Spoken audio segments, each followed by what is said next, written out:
Hello and welcome back. My name is Stephanie with Non-Traditional Diaries, and today we will be talking about transcripts as well as placement exams. Whereas traditional students have their advisors who send in their transcripts to the different colleges, us non-traditional students have to do some digging. So finding your transcripts can be easy.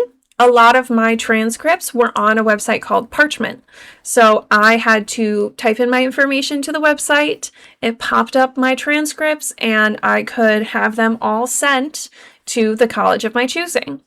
That was pretty easy. The only one it didn't have was my high school transcript. So my high school is one of the high schools that physically sends in the transcripts. So they keep the transcripts. You have to contact them personally, put in an application, and then they send the transcript. And you have to pay them for it too. So with that being said, I'm lucky enough to still live in my hometown. And because of that, I just had to head over to my high school, drop the cash to the person in the front desk, and that was it. Unfortunately for me, I did have to do one more step. I took a lot of ACE and AP classes in high school. And in doing that, you get a secondary transcript from a place called College Board AP. So they take all of your grades and they keep them for a long time, a very long time, except if you did them before 2018, apparently. So because I graduated in 2018, all of my College Board scores were archived. They did not exist in a place where I could see them. I met with my advisor mid-spring semester when I was still at FLCC finishing out my paramedic associates. And he said that he could see my high school transcript, he could see my college transcripts, but he could not see my AP course load. So that kind of sent me into a spiral. I had to do all this digging. I had to put in an application to the College Board, and it is a $25 per transcript fee to pull them out of archives, which is, I'm not thrilled. I'm not thrilled about that, but it is what it is. So with that being said, if you have AP and ACE classes and you took them before 2018, you might want to contact College Board and see what your scores are. At least get a copy for yourself. And if you don't have the scores and the ones that you do have are actually showing up on your transcripts, you should be fine. But if you don't want to do that, you can just go through the classes again.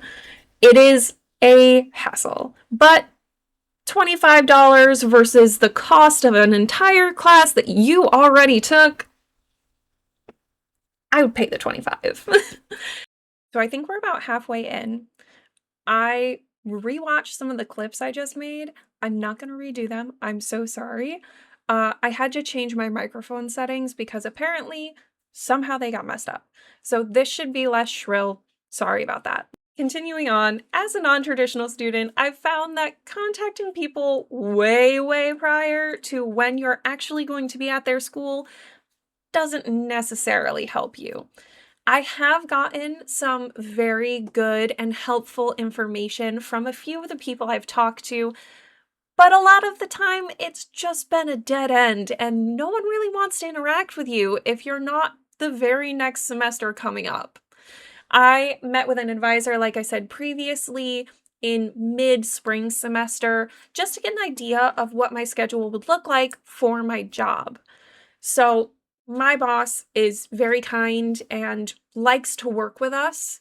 I told her I wanted to go back to school, and she said that she would try to switch around my schedule to make it work so I could still be working full-time hours while going to school.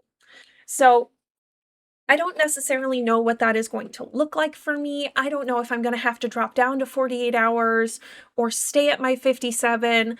I don't really know, but I don't have a fallback. So I have to be able to keep this job and I have to be able to continue to support myself.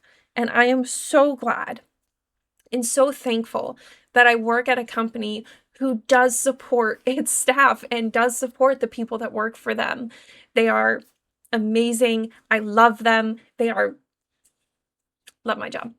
But working with your place of work is another very important thing that you need to consider. Whatever your job is currently, it has to fit around your schooling, or your schooling has to fit around the job. So figure something out with that. You need to plan it way ahead of time. And it's really hard to do so when people are not working with you at the college. I ended up having to email the director of the biology program. There's a whole story that goes along with that. But I ended up having to email the director of the biology program, explain to her my special circumstances as being a non-traditional student is non-traditional and kind of weird, especially when you do not have any fallback. And I did get some helpful advice from her, as well as some information on the degree program that I was switched into. I was switched from a general biology program to a forensic science path, which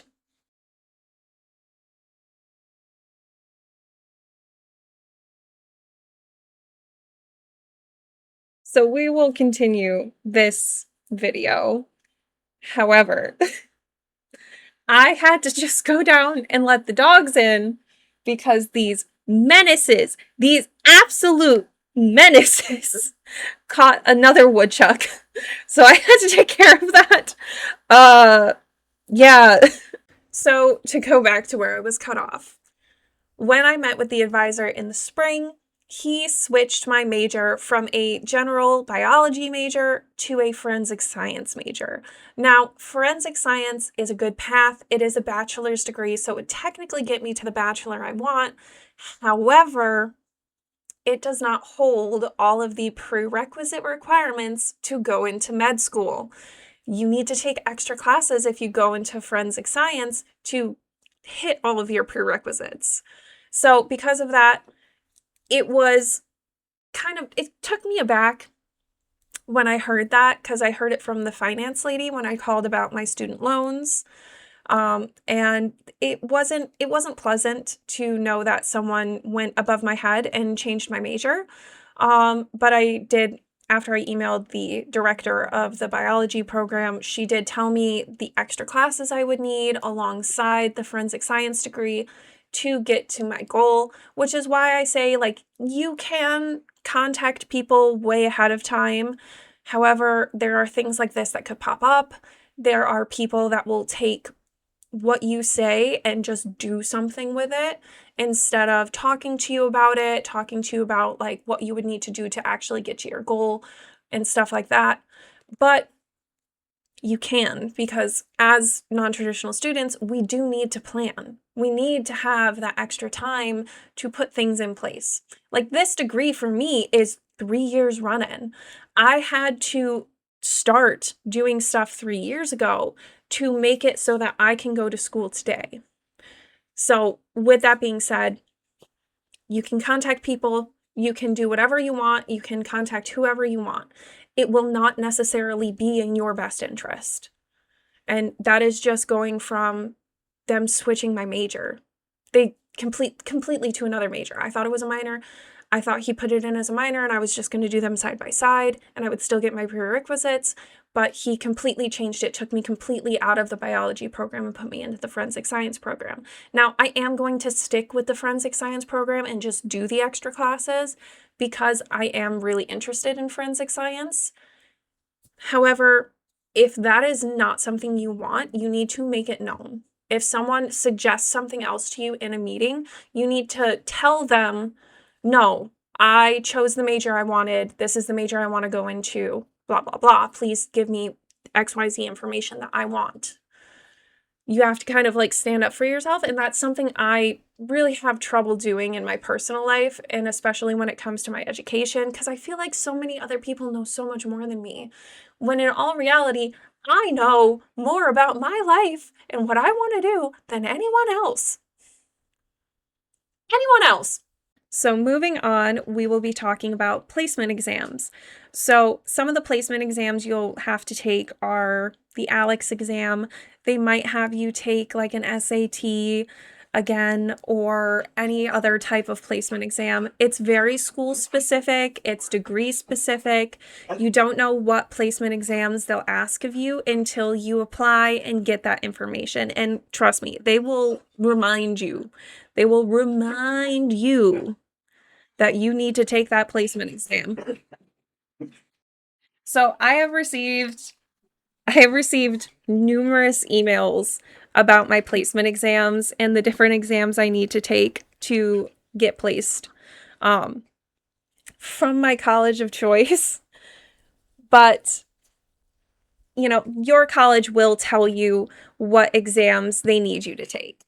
So that was all I had planned for this video. However, I am going to go into something a little bit more personal. I have had to stop. I've had to stop planning for the actual schooling part of school. So after I take the placement exam this week, I will not be able to do anything with anything related to that school until July 10th, because that is the day I am meeting with my actual advisor to set my schedule. There is literally no more for me to do. I put in the application, got accepted, sent in all my transcripts, made sure they had every bit of information. I've talked to a financial advisor, which is what my next video is going to be. I think I said that earlier. So I have nothing else to do towards specifically the school until July 10th. With that being said, the personal thing I wanted to get into was because of that lull, because of that stoppage, I have had a self-confidence issue. So I tend to be the type of person where if I'm not actively doing something towards a goal, I get stressed and I perseverate on all the things that could go wrong, and if I'm even meant to do that, or if I'm even the correct person, all these things. And it was a problem for a good couple of days until I talked to my sister. She helped me with it's not going to be the same as it was at previous schools. It's going to be better. It's going to be different. Like, everything's going to be fine. There's nothing bad happening right now. And that helped. But when you're in those thoughts and in those feelings, if you don't have a kind person who you trust to talk with, it can really hurt your confidence. And you can not only take a step back, but completely be away and take yourself out of the game. But I'm hoping with me sharing this with you that you won't. And you'll see that other people are also feeling this way. Other non-traditional students are also in the same boat as you. I'm horrified. I am so scared about taking out debt, putting debt in my name just to go back to school. What if I fail? What if it doesn't work? What if I don't get to where I want to be?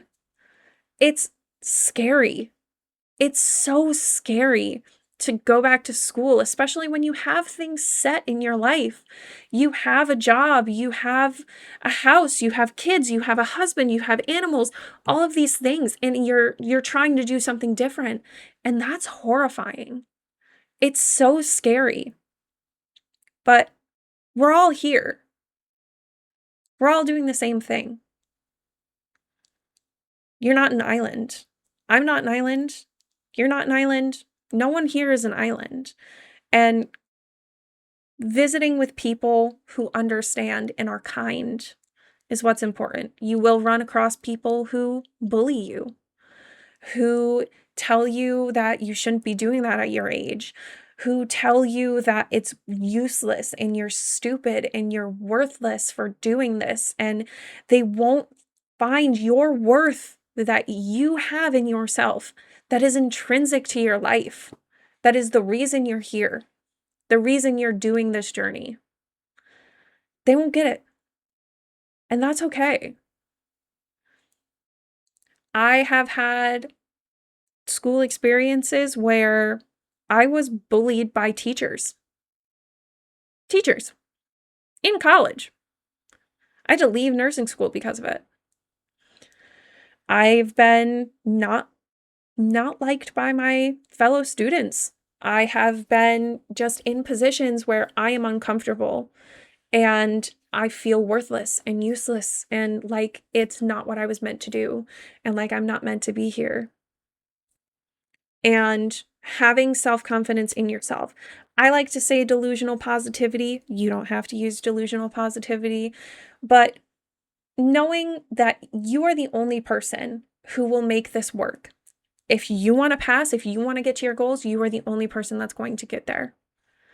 All those people that are naysayers don't matter, and the people that support you do. This got a little heavy, but like, I just want you to know I'm taking you on this journey with me so you realize you're not an island.